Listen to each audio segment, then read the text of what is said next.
এই রংপুরের জ্বালায় আমাদের ঢাকা ক্যাপিটালস আজকে বিদায় নিতে চাচ্ছে। আজকে রংপুরের জ্বালায় রংপুর যদি এই দুইটা ম্যাচ কোনোভাবে যদি রাজশাহীর সাথে যদি যারা বয়কাট হাত দিতে পারে না, তারা তাদের সাথে না হতো, তাহলে আজকে ঢাকা ক্যাপিটালস এত তাড়াতাড়ি আজকে বাদ পতো না। এটা শুধু রংপুরের দায়। আজকে 118 রানে টার্গেট দিয়েছে, মাত্র 118 রানে টার্গেট দিয়েছে। এই আরে নামটা এখন ভুলকে যেতেছি, রাজশাহী যে 118 রানে টার্গেট দিয়েছে, মাত্র 118 রানে।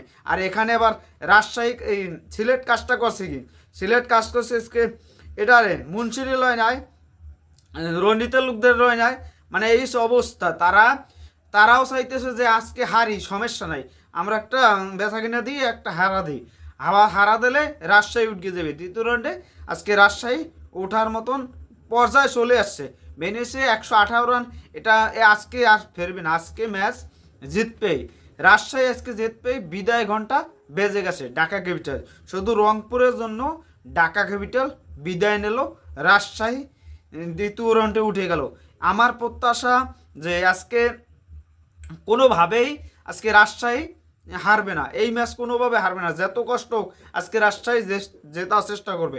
আজকে বিদেশি প্লেয়ারও একটা লয়েছে, দুইটা লয়েছে, আমাদের রাহেন বাহারে লইছে আর আফতাব আলম, এই দুইজনকে লইছে ভাই আফগানিস্তানে। মাথাটা ভাই নষ্ট করে দিয়েছে এরা। রংপুর দুইটা ম্যাচ জাগাই মেগাই দিয়ে ভেটকাই দিয়ে আমাদের ঢাকা ক্যাপিটালস এই সমস্যাটা করে দিয়েছে। এটা যদি আমাদের না করতো তাহলে কোনোভাবেই আমরা এত তাড়াতাড়ি বাদ পাতাম না। তাহলে 29 তারিখ তোমায় আমরা অপেক্ষা করতে পারতাম, যে বাদ পড়ার 29 তারিখ তোমায় একটা লিমিট থাকতো। কিন্তু আজকে মাত্র 118 রানে টার্গেট দিয়েছে সিলেট। এটা কি হবে, এই ম্যাচ কি হবে, কোনোভাবে কি হারবে? এই কি অ্যাক্সিডেন্ট হওয়ার কোনো সম্ভাবনা আছে? আপনাদের কি মনে হয়, এটা কি সম্ভব? আজকে আজকে 3টা উইকেট পাইছে, আবারও 3টা উইকেট পাইছে আমাদের মৃত্যুঞ্জয় পাইছে 3টা উইকেট, মেহরাব পাইছে 4টা উইকেট। ভাবা যায় আজকে কি হয়েছে।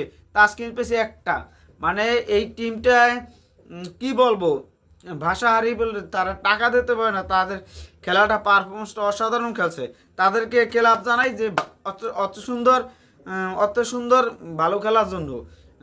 আমরা যতই সমালোচনা করি, কিন্তু রাজশাহী তারা এত বাধার পরও যে তারা ভালো খেলতেছে, এটাই টিমের একতা। এই একতা যদি অন্য টিমের টাকা খরচ করেও এত হোস্ট আনে, ওয়ানে, তারপরেও তারা কিছু করতে পারে না। আর আমাদের আজকে এই অবস্থা, এই পরিস্থিতি, শুধু আমাদের এই কি আর বলবো ভাই, ভাষা হারিয়ে গেছে। বিদায় নিল এই চট্টগ্রাম, আজকে বিদায় নিয়ে গেল, সরি চট্টগ্রাম, আরে মাথা এখন কাজ করতেছে না, কি বলি। ঢাকা আজকে বিদায় নিয়ে গেল। আজকে রাজশাহী হেরে, কিছু বলার নেই। সবাই ভালো থাকবেন, ধন্যবাদ। কিছু বলার